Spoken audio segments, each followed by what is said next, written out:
Yeah. Mas mura. Halos dragon shield pero murang version. Pass ka lang bro. Pass na. Switch lang.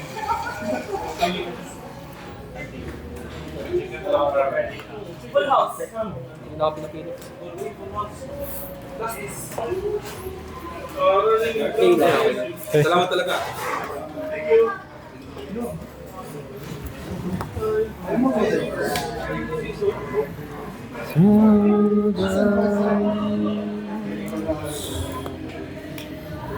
Eight vanish.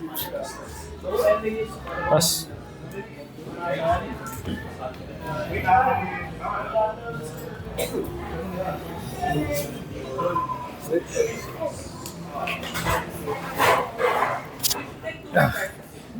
Uy, clutch. Uy. Clutch. Kaya lang, dalawa na characters mo. Ayaw nga pala. Hindi ko nakalimutan ko yun. Fuck. Ganon rin yung mali ni Jeremy kagabi. Nakalimutan ko nga pala yan. Sige, okay lang. Kaya. Nakalimutan ko nga pala yun.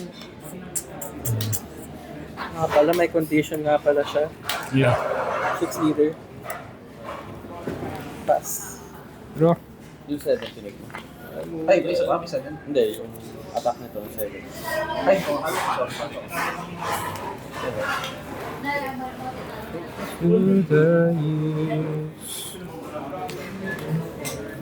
Leader can't attack. Tapos leader effect. 7 leader. Kay ano? Counter ko kaya. Para ma-search ulit. Pwede naman. Para maka-search ulit. Gagawin ko rin yun kay Queen ah. Sige, para maka-search ulit. Tara. Okay, pass. Wala akong rush. Dalawang beses pa ako nag-win. Kaya nga, yun nga. Badand yung ano mo. Search ulit tayo. Wala na akong mga rush. Wala akong mga Zoro. Zoro?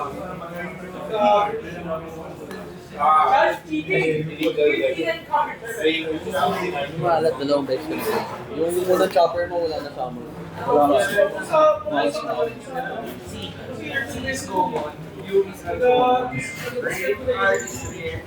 Wala akong nakukuha.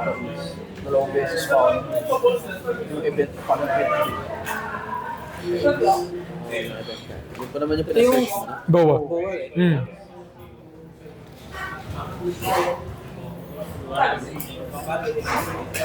Siyempre bro. Ay! Pero hindi ka pwede umatak. Nga pala, hindi pa na ako pwede matak. Solid. Yung effect ng PRB Bowa. Oo. Baka yung sila.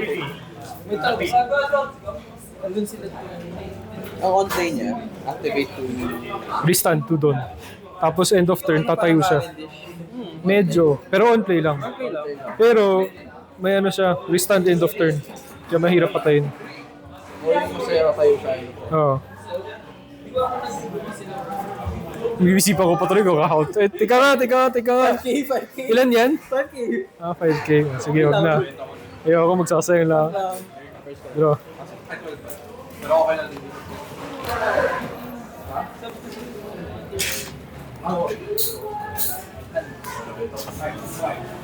Ano ata nga bulot ko? Ha?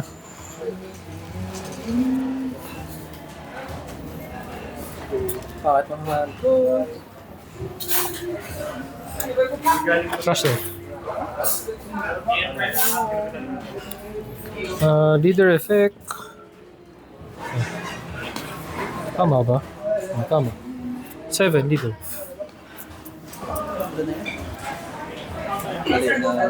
Nabuli lang ako ni Bam. 8 leader.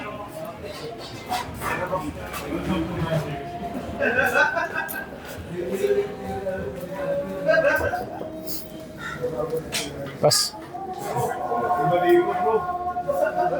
Uy, naka-survive mga searchers ko. Makaka-search ako. Automatic. Search ulit. Dami yung searcher, wala na nakukuha. Na useful. Ano ba to? Dami ko na playset naman ng 4 to, no? Gagawin ko sa inyo, pakakangit.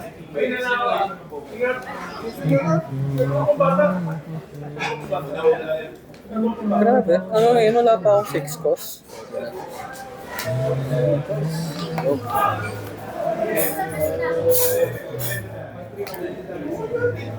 Hmm.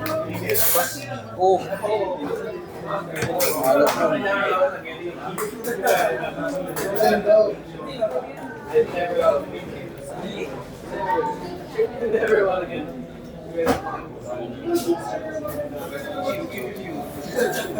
He's a leader.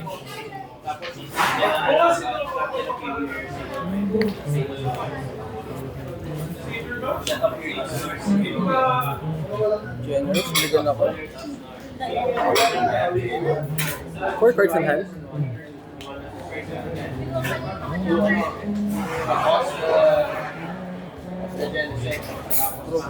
Ten. Oh. 5 feet. 10 liter. Switch.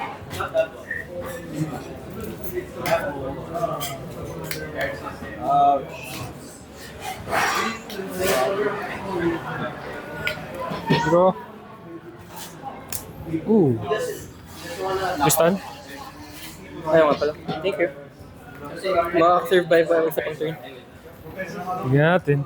Kung makaka-survive ako sa Pusado eh. Kung kaya ba turn na to, lilitaw na ata ako ni Bang eh. Kaya ko ba? Pusado eh. Pusado eh. Lilitaw na ako eh. 6 muna natin yan. Bad trip na. naman. Ayaw mo ba ako pa-switch ulit? Hindi, ikaw muna. Take life. Tapos leader effect. Cards in hand? Dami eh. 9. Sige, busin natin. 7 leader. Pag 6 or more ata, yun hawak. Oo. Pang ano, pang counter sa yun, sa ace. 7 leader.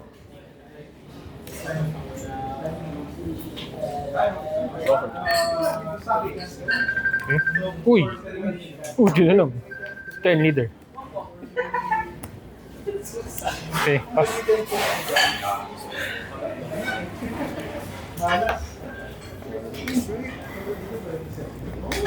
Problema. Kailangan ko na maglital. Lala. Cards in hand ba? Tatlo. Tatlo. Kailangan lumusot lahat. Kahampas to. Ampasi ka na muna. Sige, 7 muna leader. 2 cards muna. 7. Di mabot. Uy! Uy! Uy! Uy! Sige, dito ka lang. Grabe. Tinik. Bakit tinik yun? Bakit tinik? Bakit tinik? Thinking. Kuha pa si pero no, hindi.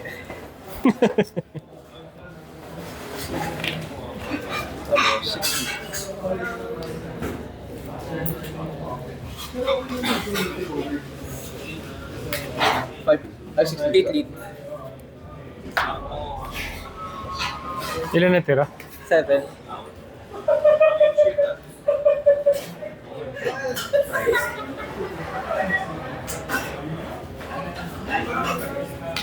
Uy! Patay! Patay na counter.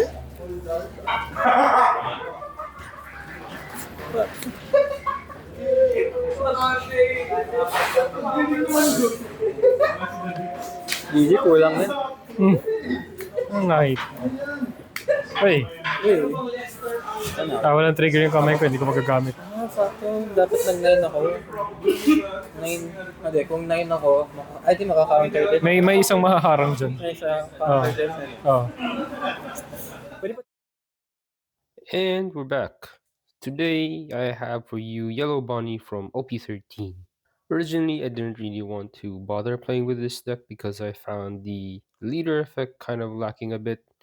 But over time I found myself wanting to try a new rogue deck, and what better deck to try than this new one.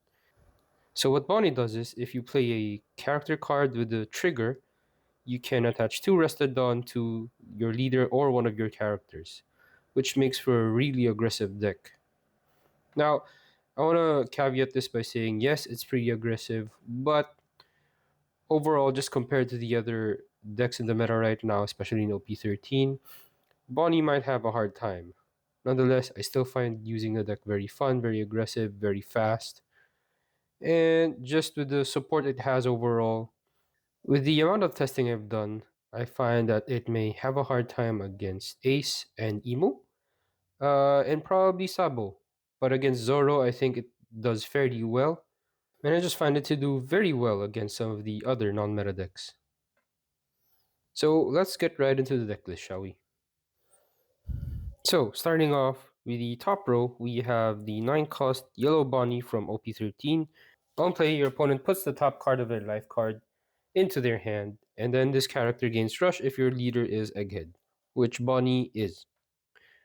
It also has a trigger where if you have 1 life or less, you can rest one of your opponent's 7 cost or less characters. As a finisher, I think this card is pretty great. Generally, I'd want to play it when my opponent has 1 life or less, which puts a lot of pressure on them to defend.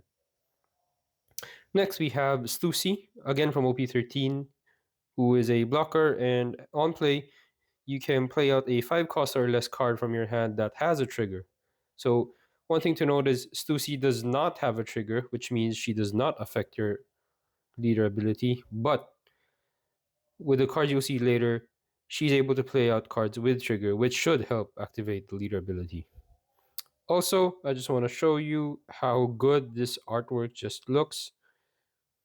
Next, from PRB02, we have Boa Hancock. On play, discard one of your cards with trigger from your hand, and then your opponent's leader who is rested or one of their characters cannot attack for their next turn. She also has a trigger of being able to KO one of your opponent's 4 cost or less characters.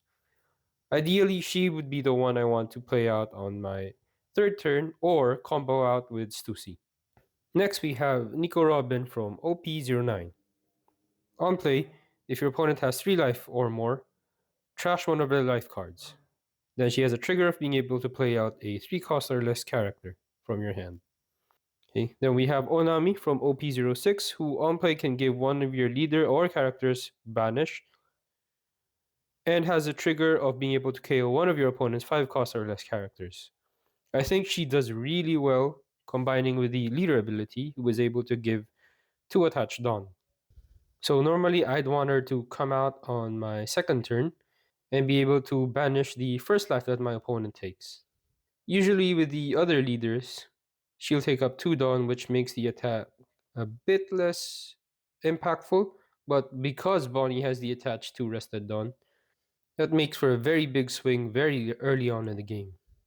Right next to her is a staple of most yellow decks, Kikunojo from OP06. On KO, if your opponent has 3 life or less, you may put the top card of your deck into your life pile. And then on trigger, if your opponent has 3 life or less, you can play her out. I only put 3 of these in the deck, mostly because she doesn't have a counter, but also because I wanted to make space for another card I'll be showing later. Of course, we have from OP08, Nami, who can KO one of your opponent's 5 cost or less characters in exchange for trashing a card with trigger from your hand. Then open play, activate this card's effect. Next, we have S-Snake from OP08. On play, one of your opponent's characters other than Monkey D. Luffy with a cost of 6 or less cannot attack during their next turn.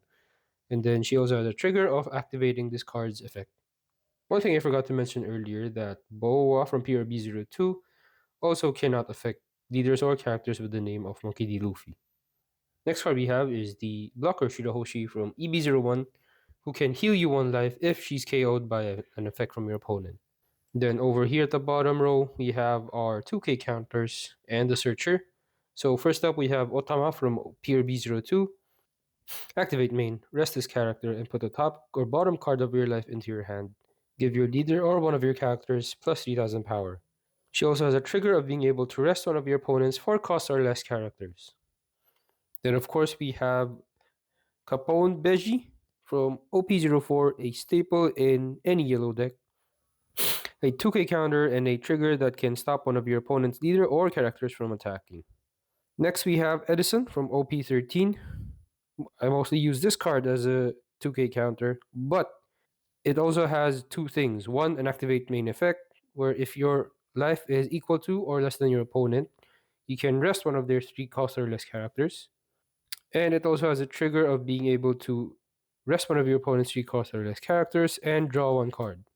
Finally, we have a searcher from OP13, Lilith. On play, search the top 4 cards of your deck for a card with trigger. At the same time, the trigger is activate this card's effect.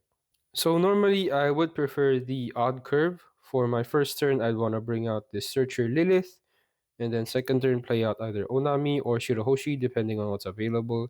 Fifth turn, I do want to be able to play primarily Boa, but if she's not available, the other 5 cost or Kikunojo will do. Third turn, you can play out Stussy or Nico Robin. And finally, the Bonnie. On an even curve, it's pretty much the same, except we get 1 extra Dawn for each turn. Also, one thing that you might notice, I wanted to build this deck with primarily an all-female lineup. However, I wasn't able to do so because I just couldn't find any decent 2k counters with good triggers that I like. So far, I've really been liking how fast the tempo of this deck is and how much it's able to either pressure my opponent or just stop them from attacking. If you can imagine, against Green Zoro, it does fairly well. With the help of the Boa Hancock from PRB02, it's able to stop the leader and prevent it from repeating its attacks. And with Stussy, I'm able to chain multiple characters as well as get a blocker out. Now, one thing to note in the video that you saw, yes, I did actually win against Zoro, but before that, I think I lost 2 more matches, mostly because I couldn't get the cards right. So, if there's anything to tweak in this deck, I might put in maybe 1 more searcher, such as Daresh. But for now, I'm pretty happy with this deck list. Also, in the video, you might have seen me playing out Frankie as a counter because at the time, I still had Frankie in my deck and decided to switch it up for Otama. But yeah, if you're looking for an alternative deck, I would very much recommend this one. It's a great alternative to the meta right now if you're getting tired a bit. It's a good way to refresh how you play the game. Personally, I just really like playing with road decks and off meta decks because I think that's where the fun is. Plus, it kind of gets tiring if you have to keep on going up against successive matches of Emu, Ace, Zoro, and especially in the last meta with Blue Purple Luffy. So yeah, there you go. Give this deck a try. If you like that, please don't forget to like and subscribe to the channel, or leave a comment if you think I should have done anything different. Also, if there's any deck that you would want us to try, please let me know also in the comments and we'll see what we can do about it. But for now, that's it. Bye.